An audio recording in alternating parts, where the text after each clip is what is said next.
Morning, everybody. Happy Saturday. We finally made it to a weekend, and God knows we're getting closer to the election. So this is second to last weekend. We have a chance outside of the time of work to get some stuff done to prep for whatever could possibly be chaos here in about 9 or 10 days. Today I want to talk about another somewhat forgotten prep that some people need to do. Not everybody. This doesn't apply to everybody, so maybe it does, maybe it doesn't. But I wanted to talk about our four-legged friends: your dog, your cat, your horse, your goats, your sheep, whatever you got. Okay. First, if we start, obviously, got to take care of your animals. They take care of you. Okay. And I'm going to kind of limit this for the most part to dogs because that's what I've got to deal with. But the same applies if you've got farm animals or anything of the sort. You rely on your horse or whatever for multitude of things. It could be food. It could be possibly horse transportation, whatever it be. But like I said, I want to stick to dogs and cats, and primarily the dogs. Now, your dogs are going to be another prep that you need. I mean, they're part of your security. They're part of your family, but they're also part of your security. Dog's gonna be able to alert you if a threat is coming towards your property or something like that. So, you need to take care of them. And for a lot of people, oh, I feed my dog, I put water out, and good, my dog's fine. So as long as I've got dog food and water, I'm good. Okay. First thing I kind of want to touch on, though, is the real simple stuff. Dog food. Prepping dog food is fine as long as it's canned dog food. Your dry bag dog food, your dog chow, your, pedigree, whatever you want to get. You get the Blue Wilderness stuff. There's oils in that food. That will go rancid. That stuff's only good for about 6 months or so until it will start to spoil.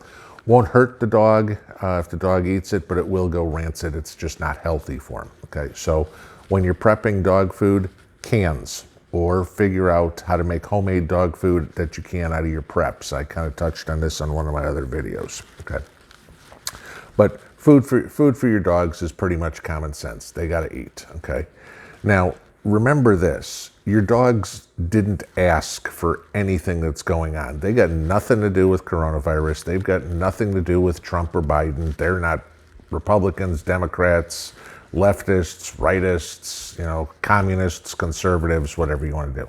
They're dogs, okay?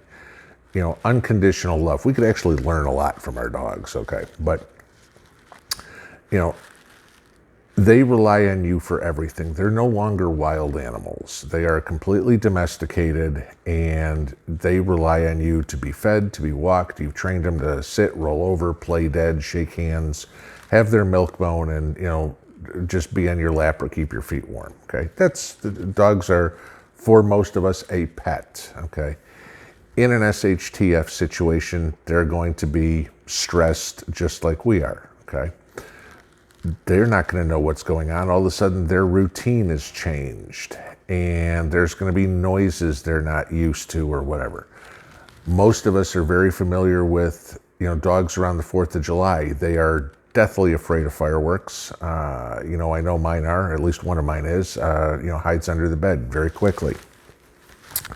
How's that going to play out if there's gunshots around? Okay. So, think about stuff like that. It's your responsibility to take care of the dog. Okay. Your dogs are like your kids. You pretty much need to take care of them before you take care of yourself. I know that's going to be extremely controversial on here. People are going to say things about it, but at least in my mind, my dogs are like my children, and my children would always eat before I'd eat, okay? Because I have that responsibility as the patriarch of the household. All right. So that being said, make sure you take care of your dogs. Now, how do you prep for your dogs? Okay. First and foremost, if you haven't already got this, go out today and go get it right now. Do not finish watching this video. Get off your butt, get in the car, go to Walmart, go to the pet store, and get a tag made with your phone number on it, okay? Dog needs to have a collar because with everything going crazy right now and gunshots happen or any sort of strange noise and the dog takes off, you're going to want your dog back, hopefully, and somebody needs to know how to get a hold of you. So get the dog a collar and get the dog a tag with your phone number on it, one that you always answer. Not that most of us don't always have a cell phone, but with all the spam calls these days, who knows if you answer them. Okay. Make sure you get that done. All right. Second thing, you need a good leash and you need a harness for the dog, not just the collar to put the leash on, unless of course you've got some little, Pekingese or, something like that that's not going to pull. But if you've got any dog that's over 25, 30 pounds, I'd say, maybe not even that much, get a harness for them, the ones that go around their legs and strap to their body, because if that dog's on a leash and noise goes off, they're going to snap that collar in a heartbeat, okay, and they take off, okay? So get a harness for the dog if you've got to walk your dog anywhere outside in the city or whatever it would be, okay? Other thing, so you got a leash, you got a harness. Get yourself one of those big corkscrews that you put in the ground that you can tie the dog up to. And I know everybody's going to say, but my dog stays in the house, just like mine do, okay? Get one of those corkscrews, because in the off situation that you got to bug out and you're walking down God knows what, okay, down the side of some dirt road or whatever, and you need to pitch a tent for the night, you need a way to tie that dog up. Okay, and you don't know if there's going to be a tree there or something that's convenient, but you need to be able to tie that dog up so they are close enough to you that they can get inside the tent and get cover from the weather. But you want them tied up so that if there's any noise in the forest or in the farmland or wherever you're nearby, the dog's not going to go chasing a squirrel, chasing a rabbit, and the next thing you know, the dog's gone. Okay, a dog is going to be your protector, in your alarm system in this. Make sure you have a way to keep that dog with you. All right, so get one of those corkscrew things that you can tie that leash to at night, so the dog is got a little bit of room but can't get away. Okay. Other thing to go out, this you can stock up on. Go to Walmart, go to the pet store, get your dog flea and tick medicine, the stuff that you squeeze in their shoulders or the oral pill. Either one of those, all right? Get about a year's worth of it. They're not that expensive. You can probably get a year's worth of it per dog for less than $100. If you don't use it in an SHTF, you're gonna need it anyway, so you might as well have it on hand. And we all know the price of nothing is going down, okay? So you might as well get it now. And if you say, well, gee, I live somewhere where there aren't any fleas and ticks, again, same story. If you got a bug out, if you got to go somewhere and you're walking through the woods, trust me, fleas and ticks are going to find your dog, okay? They're going to find you too, all right? There's the thing, but at least protect the dog somewhat, because if the fleas and ticks get on the dog, guess what? The fleas and ticks are now going to get on you, and you don't want to risk, let alone the uncomfortableness of a flea bite or a bunch of them, but, ticks also carry disease, Rocky Mountain spotted fever, they carry Lyme disease, okay? Again, we're talking a situation where chances are there is no medical facility, okay? If you're bugging out, you're walking down the side of the road and you're trying, or even off the road where you should be, you're probably not going to find a hospital nearby. You're certainly not going toward a city. And even if you did find some sort of clinic, guaranteed it's not open. And I can bet you that even if you get inside, you have no idea which medicine is going to help you. Okay. So an ounce of prevention. All right. Get the flea and tick stuff. Okay. If your dog takes any prescriptions, okay, get those prescriptions for them. Remember, some things that you and I take as prescriptions are poisonous to dogs. You can't do that. All right. So make sure you have a little bit of knowledge on how to treat a dog in case of an injury or anything.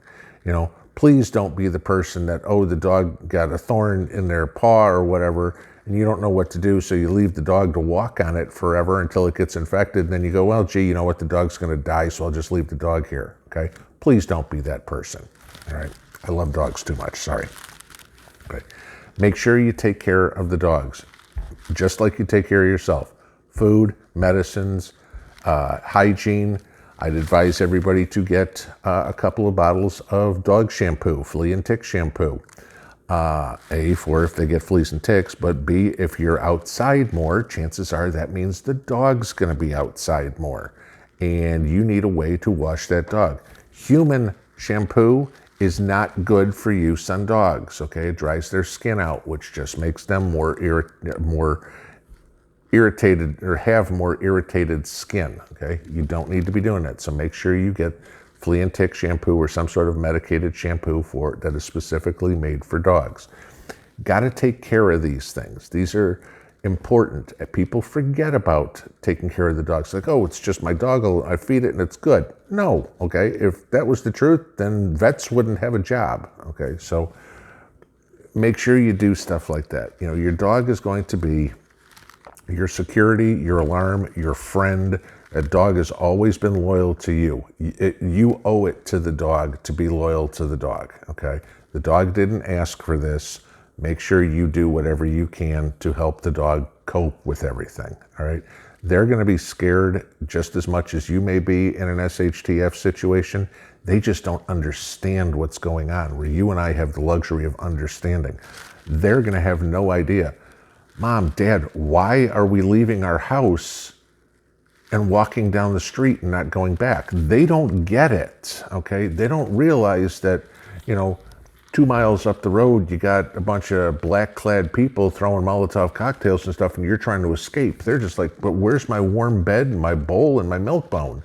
So, you know, it's up to you to take care of the dogs, because we all know this. A dog will give their life for their owner, all right? They will put themselves in harm's way in a second, okay? You need to be the bigger person here, if you will, and be willing to do the same for the dog, all right? If you can't do that, you probably have no business owning dogs anyway. So I'm just gonna say that. That's my opinion. Take it as you leave it. I kind of put dogs on a higher pedestal than people because I happen to like dogs better than I like most people. So that's pretty much what I got for this morning. Happy Saturday, everybody. Enjoy your weekend. Try to get some prepping done. Get those last things done. Get your pantries organized. Do whatever you need to do.